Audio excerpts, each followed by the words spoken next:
When I first published my model for estimating XRP price, there was this question that came up among the crowd about how would the amount of burned XRP affect the price, and I didn't have a good answer for it.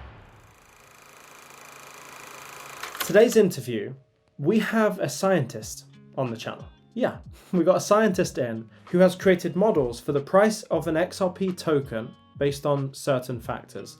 His model that he has championed is called the Backlash Pipeline Flow Model. I've been lucky enough to have Dr. Dion Backlash on this channel again to talk about a model that I made based on the burn rate of XRP and what price the XRP price has to have in order to have the burn rate used as a mechanism for keeping the price stable. If that sounded very complicated, he makes it sound extremely easy. And you'll also see in this interview that I now have my name on a model, the Jackson Backlash XRP model. Before we get into the interview, a word from the sponsor of today's episode. Hello everyone. We all understand how important it is to have your digital security on point, especially when we're talking about our digital assets. So I've got a really cool tool for you to experiment with and try. Today's video is sponsored by NordVPN, which is a tool that safeguards your internet connection and your online privacy. To get an exclusive deal on their offering, go to nordvpn.com/Lulu, and their fantastic team there will help you along. But let me tell you about one of the big attacks that can happen to your online data, man-in-the-middle attacks. And it's essentially where a hacker can intercept your data when you're using, public networks. So you might be in the coffee shop, doing your thing, like checking your exchange, and somebody's over there in the corner intercepting that data and getting access to all kinds of things on your own computer. If you have NordVPN enabled, essentially what happens on their side of things is that all the information gets scrambled up and they can't interpret it whatsoever, meaning your information and your privacy is still there. They also have an app within it called Threat Protection, and that keeps your information insulated from all the other types of attacks as well. Like I said, you can go over to nordvpn.com/Lulu to get an exclusive deal. What's really great is they give you a 30-day money-back guarantee, so there's absolutely no risk to get started. And exclusively to this channel, you get 4 months for free when you buy a 2-year plan. So don't give the hackers a chance to get your information. Go to nordvpn.com/Lulu. That's nordvpn.com/Lulu. So it was maybe 2 months ago, 3 months ago, I saw it. Well, we've all seen this World Bank document that mentions XRP and XLM. It mentions them as stable coins, but I recently, in the last couple of months, read a little bit further. And when I read further, it's basically alluded to the idea that the burn rate for XRP was the mechanism by which it stabilizes the price. And so my thought process was, let's try and calculate what the price would need to be in order for the burn rate to be the exact level required to stabilize the price. I'm not like a scientist or mathematician or anything, so I was trying to use my brain as best as I could to move a few dials around to make it work. And I posted about that. Everyone got very excited, but I was kind of relieved when you messaged to basically say, I'm going to focus on this area of what you were talking about, but there's some formulas and calculations that you kind of missed or didn't include, whatever it was, and it would make that kind of model better. And so thank you very much, Dion. And this is the second time on the channel.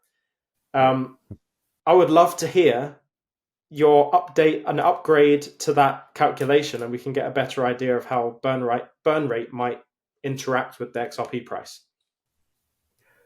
Yeah, so when I first published my model for estimating XRP price, there was this question that came up among the crowd about how would the amount of burned XRP affect the price, and I didn't have a good answer for it. So then when I saw your video,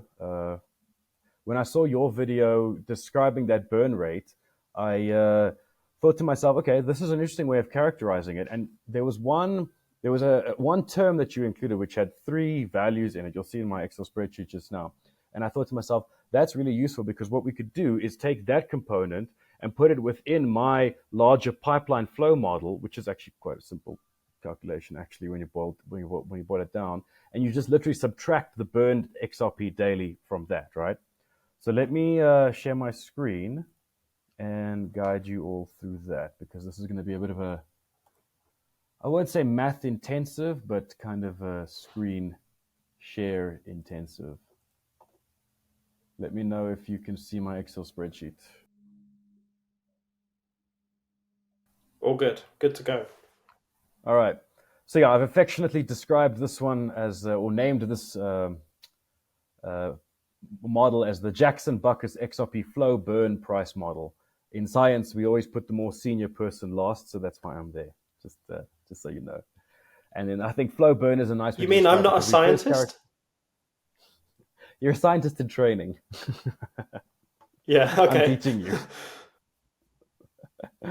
You're like my mentee. Yeah. And then yeah, the Okay. flow burn is a nice way of characterizing the fact that we calculating the flow, but then correcting it with the XRP burn to deal with the transactions. So it's really simple if you look at the equation. The more simplified basic version of my formula for the flow price estimation is daily USD volume of the actively traded XRP divided by the daily XRP volume of actively traded as well. And then what we can do is from that XRP volume, we can subtract the amount that's been burned daily. And that's where your previous video comes in, right? Because you mentioned, one of the terms you mentioned in the formula you worked out was average transactions per second multiplied by seconds per day multiplied by the average burn rate, which would be the average transaction fee. So I went ahead and got some data again from CoinMarketCap with regards to the XRP and USD volumes that are active on the 11th of August, it was, as well as I went to the LiveNet XRPL to get the transaction and burn rate. And I've recorded those figures there in this little table. And essentially, to validate the theorem, I've shown that if you take, what was this about? Oh, hide these numbers. That's millions. $1 billion over 24-hour period, roughly speaking, divided by about almost 2 billion XRP, subtract the amount that was burned, which on that day was only about 3,000 XRP. And that's basically by finding the product of the average transactions per second, the seconds per day, and the burn rate, which is this 10.7 down there, the seconds per day, which is a constant basically, and then the burn rate, which is 0.003. And those can obviously fluctuate, which is an interesting point. So if you take the total amount of about $1 billion divided by almost 2 billion XRP, subtract the amount of XRP that's burned, and then you do the calculation with that corrected denominator, shall I say, then you get the exact price as it was on that day, about 0.634 cents, right? 634, yes, I'm right.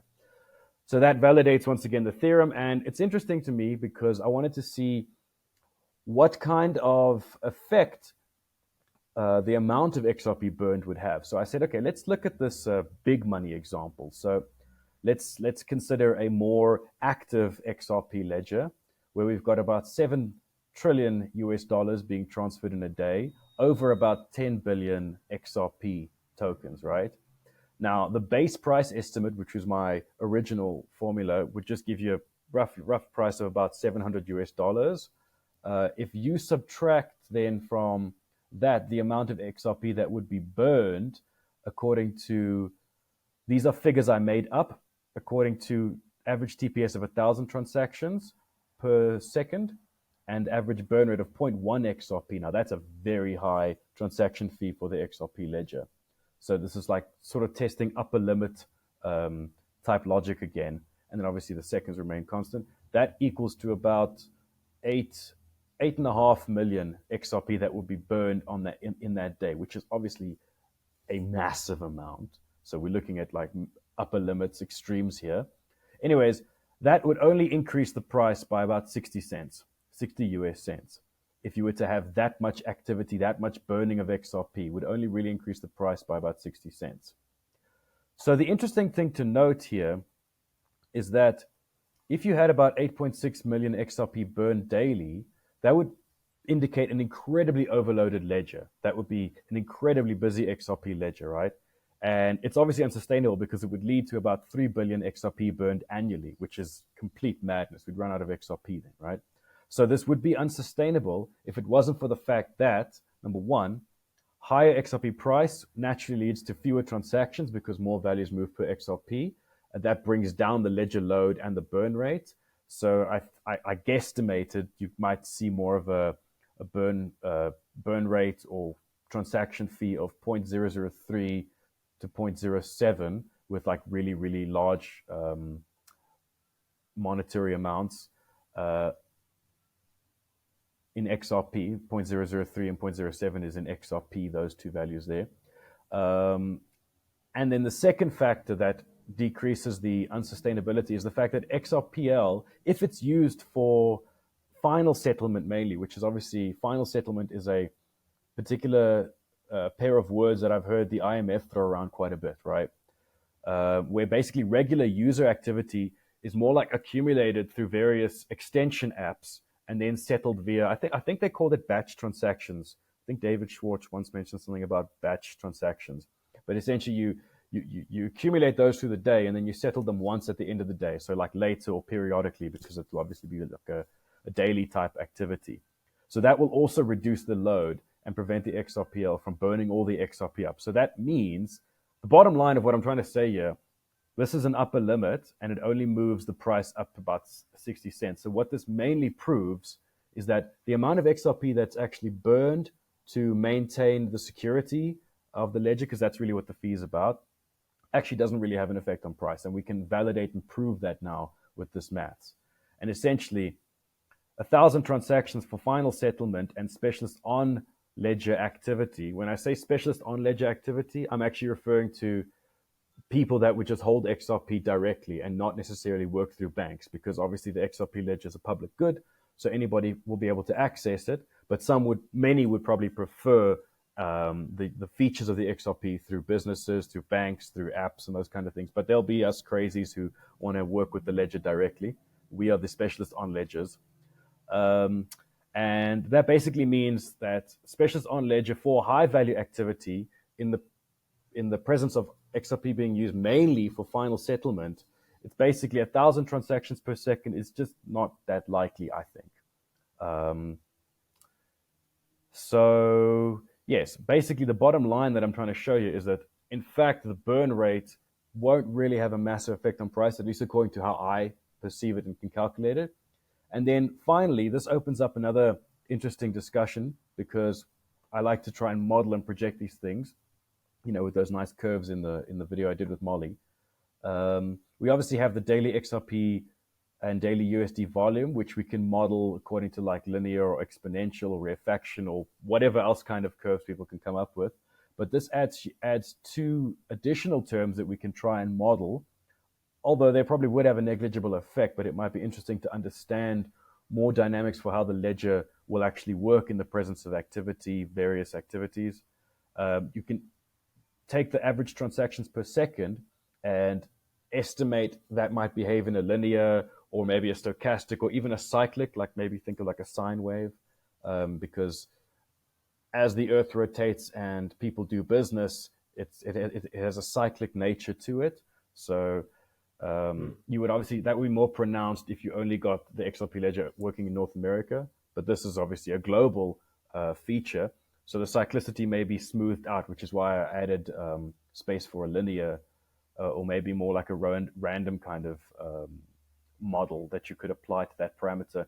And you can do the same thing with basically the burn rate, because the transaction fee is a function of how heavily loaded the ledger is. So it's basically all related to that average TPS and general activity in that.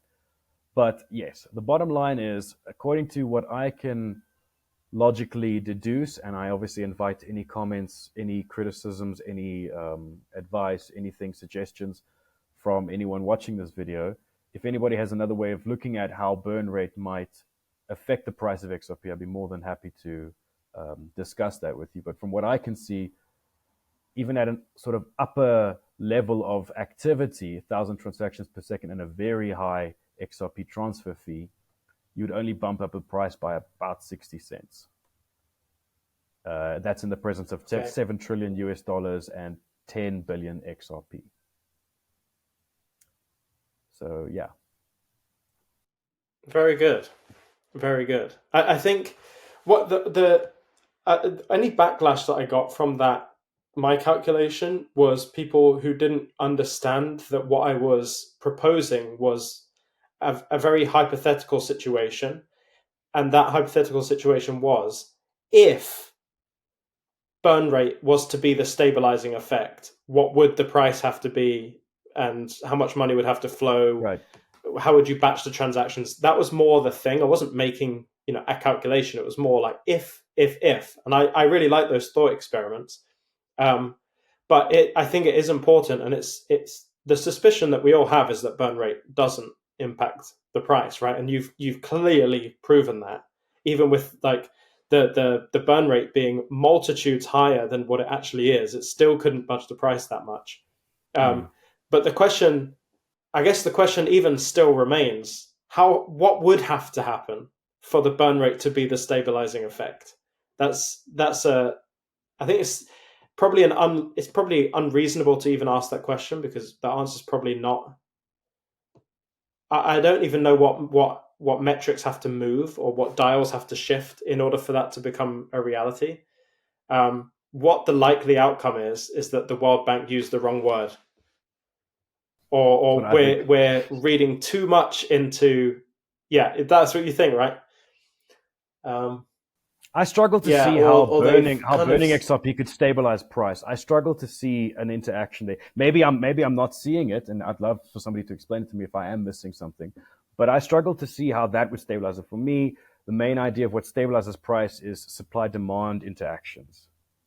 But that's obviously my perspective. Maybe I'm wrong, but that's the way I see it. So I agree with you. I think they maybe used the wrong word, which is, forgivable, because this is all new technology. We're all poking in the dark, Yeah. I think it's. I don't want to throw shade at the big boys, not too much, at least. Yeah, and part of your calculation there was basically saying that $7 trillion would move every day, right? When we think about XRP and what it can potentially do with all the markets it can take over, we're talking quadrillions of dollars potentially. But I'm not saying that to say that calculation's wrong. What your calculation shows is that even with quadrillions, it's not moving it much, even still. And so that's a really important learning. Let's try. Let's just bug around with that figure. Let's see, because if I increase it from 7 trillion to maybe 7 quadrillion, let's see if it changes things. How many extra zeros do I need to add? I think it's 3 probably. 3 more, yeah. So that obviously increases the price significantly to 700,000, which is expected. And then what would you do if we were to have that much money? See, this is the thing. It's not actually about the amount of money that's moving over. This is about how many individual transactions are happening. That's why I wanted to highlight this point of final settlement mainly, and then a higher value leads to a more stable amount of ledger activity. So what I can do is, if I take 7 quadrillion divided by 10 billion, so let's just do that. So that's increasing it by about, So if you were to just take the base price estimate, which would be in this case 7 quadrillion divided by 7 billion, that gives you 700,000. So 700,123 USD, right? And then if we were to keep the same burning parameters, average TPS 1,000, burn rate 0.1, then the price comes up to, actually it gets increased by the difference there, which is about $600. So the amount of money does move it, but it's proportional, because what's $600 compared to 7 quadrillion being moved, right? It's probably similar in some way to 60 cents being moved by 60 cents price increase when 7 trillion is being moved, because between 7 trillion and 7 quadrillion, there's a whole 3 orders of magnitude. So that's, it would make sense that Of one, course, and two, three also orders of the magnitude. quadrillion numbers, they're not necessarily based in reality, because that might be the market is 7 quadrillion. It wouldn't necessarily move in that single day. It would move over the course Yes, yes, of a that's true. year or whatever it is. So That's why I yeah, and like it's very referring to that interesting what 6 you. trillion number that the BIS calculated, because that's actually daily flows that they estimated with their methods, and I know that's a reliable estimate. That's why I tend to try and keep it Yeah, in the trillions rather than going to quadrillion. You know, if you want to talk about total on ledger assets, then you're talking quadrillions, but that's not active value, which is what the flow part of my model is dealing with. Yeah. yeah, that's right. The whole conversation of TPS, I think, is mostly going to disappear because it's not that important anymore. And you raise a really good point about final settlement, because we ultimately XRP is going to be used by these institutions. These institutions are sending large amounts of payments, and they don't have to do it every time. They don't have to do micropayments. They can bundle these things together. And yes, they can do those payments instantly, basically 3 to 5 seconds, but they won't need to, because they can bunch them all up together. Maybe every hour they do a big payment or something like that. They can Yeah. separate it however they Exactly. want. But TPS doesn't matter anymore. And like you said, David Schwartz was talking about, I think it's actually payment channels, something like that, where they take loads of different payments, bundle them all together, so they're still on the same transaction, but they're individually calculated for their burn rate and all of that. And they've all got their own transaction information for each one of those, but they all get bundled into one payment and sent as one. So you could have every major bank in the globe, for example, just sending one payment a day. Hypothetically, you could, and that's not going to get anywhere near the 1,500 TPS limit that we have right now. But what's really important is that TPS and the burn rate do play a very big function in keeping the ledger working and functional and not overstressed, because that's when cracks start to show, right? So that's where Bitcoin would fail, right? Because Bitcoin's TPS is like in the tens and the 20s or something, right? So that's where obviously that would. Yeah. You need to have the room to expand if you need to, but you're never going to maximize it out. You shouldn't, ideally. Yeah. So I wonder if there actually is. I wonder if there is a reality coming with full-scale adoption where TPS actually, even when you bundle up payments, I wonder if there is a limit. Like, I wonder if you can overwork the ledger. I think you can, which is why I think Brad Garlinghouse and them have made it very clear that it's going to be a multi-chain world, you know, because XRP will handle one part of the global markets activities, and then everything that's sort of decentralizing itself off of the XRP will handle sub areas of that market, but other chains will deal with other things, you know. There's not going to be one chain to rule them all. Maybe there's one to final settle when it comes to the bankers side of things, but that's not necessarily everything as well, right? What do you know about side chains? Do side chains have their own TPSs? I think they do. Because side chains are basically, as far as I know, are connected via. Side chains are basically like their own little ledgers, right? They're federated side chains. So that also could increase. Well, that's sort of, I guess, what I'm referring to when I say these things that get decentralized out, you know, because you could have various commercial banks running their own side chains that connect to the XRPL for final settlement kind of thing, right? Yeah. Yeah, exactly. That's exactly what I'm thinking. So, you know, I always see these posts on Twitter, they're everywhere, of like Bitcoin or Ethereum people talking about like TPS, and there's other blockchains with higher TPS. And I'm just kind of thinking, it's not even an argument. If you're arguing about TPS, then you're I guess you're not in the right frame of mind for thinking about this, because you have, let's say you have Citibank. You have Citibank create their own side chain for their own functions, whatever they're doing. That's taking away TPS or required TPS from the actual XRP ledger. How many transactions are actually in reality going to end up being on the XRP ledger? I mean, you could ultimately have barely any from an Mm. institutional perspective, because all the institutions just That's make the way their own I see side it. chains. That's the way I see it. You just have to connect to the main one so we can all agree somewhere, you know. The way I see it, all the discussion about TPS, everybody, I like the way that you said wrong frame of mind, right? Because for me, if you focusing on TPS, you're still in that mind that your chain is going to be the king of the hill. You know who wins Yeah, in most things is the people that are able to hold out their hands and, grasp hands with other people and other projects and actually make a community collective effort. So there we have like an accumulation of TPS rather than my TPS is the best versus your TPS. No, no, no. But what if we put our TPSs together, like putting heads together, right? yeah, Kind of thing.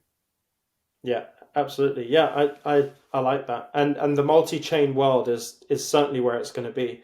I do wonder Yeah. how they're gonna divide and conquer. I wonder what that divide looks like. For example, let me just. I don't think it'll be like this, but it could be something similar to where Ripple say, or basically the ecosystem decides as a consensus that transactions made by institutional banks over $1 billion that just goes through the XRPL or a sidechain related to the XRPL. Payments under $10, they go on XLM. Well, like whatever it is, I'm just dividing it out. But I wonder if what the dividing mechanism will be and what the consensus will be on how these things are divided up, so Yeah. we can conquer as an ecosystem.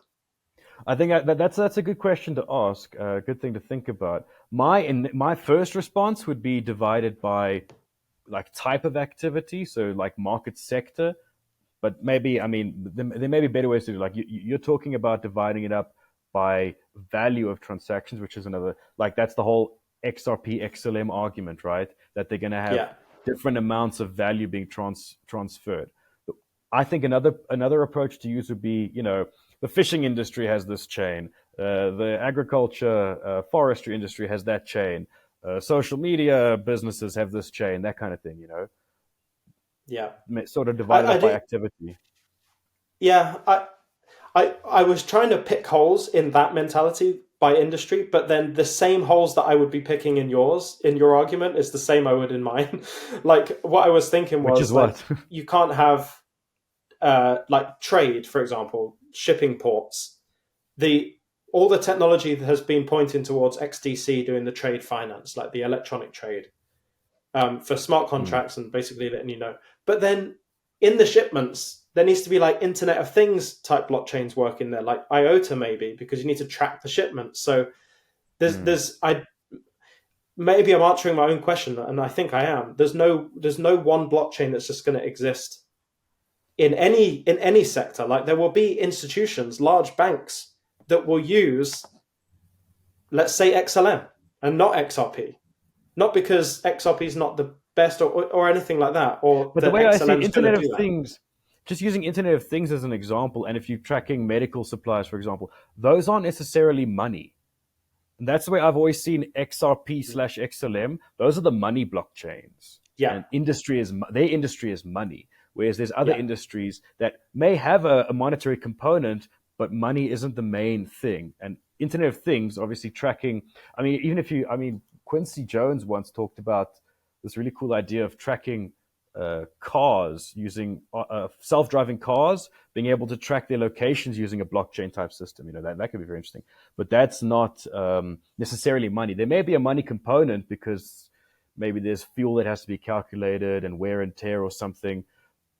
But yeah, the way I see it, XRP and XLM would be the money industry, and then all these other things, would be involved with other blockchain, and that's more for the technological people because I can follow along economically because of my background in ecology and understanding how resources move around. When it comes to the hardcore blockchain technology, I'm like sitting there in awe. Wow, these guys are really smart. They know a lot of things. yeah. Yeah. I'm right there with you, and I do actually agree. I like this is where it came down to my whole investment thesis about where I'm investing in the space, and that is exactly how I divided it up. Like with XLM and XRP, I acknowledge that they're the payments tokens, but I let go of all of my XLM because I was like, why? I don't want to be in both in payments. I might as well be in payments here, and then I'd be in smart contracts here with XDC. I agree with that thinking. I was kind of diversifying my industry. That's how I like to diversify, by industry, by like the gist of what the investment is. You know, you buy Apple stocks and then you buy something that's completely not technology, right? I don't know. I don't really do stocks and stuff that much, but yeah, buy Apple and then property. Let's do that, right? Yeah. Yeah, absolutely. Oh man, my brain's going again. You've got my brain going just like last time, and now it's going again. Great, wonderful. Do you have any? If you were looking at your formula and your thesis there, what would be your next questions to ask yourself to get to something that you feel reaches, or do you feel like that is a sufficient conclusion that you've reached? I feel like it's sufficient. I was thinking about this. I think what my formulas provide for is sort of like a very rough estimate, almost top-down mathematical approach, right? I'd be very interested in seeing more of a bottom-up approach, which would be involving a lot more complicated kinds of models. There have been some research papers that I see that are using all kinds of really fancy maths to try and do similar predictions of activity and price and these kinds of things. That's where I think the sort of question needs to go next. But I think I like this because it provides a very simple grasp for people to understand sort of how supply-demand drives price, and now we can add that burn in as well. And it's great to have that burn term in the equation because you can now test for scenarios where maybe the burning would be unsustainable, you know, where certain amounts of ledger activity, you can project where it would be unsustainable. So you can actually see that that's, you know, something to avoid, and you can sort of project where it might arise, because previously the maths I had didn't have that accounted for, you know.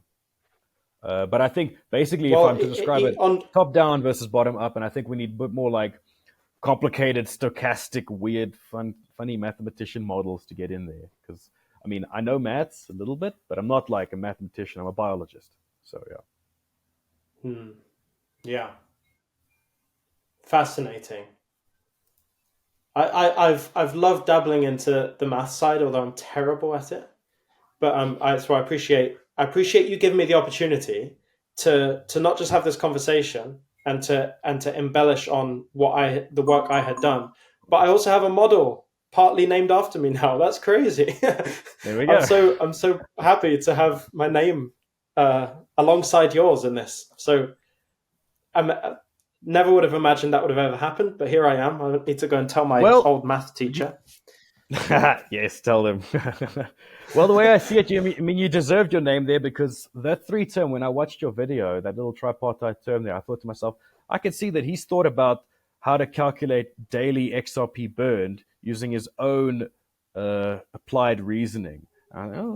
That's scientific input, and that's always how I judge that somebody gets like co-authorship on my paper or something, if they provide something intellectually, scientifically. So yes, you deserve that role there perfectly. Thank you very much, Dion. With that, I'll link everyone to where they can find you online, but I know that disconnecting online has also got its own appeal. So I appreciate your time tremendously. I know that we'll have future conversations. Whenever you get more models or you've thought about something else, you're always welcome on this channel.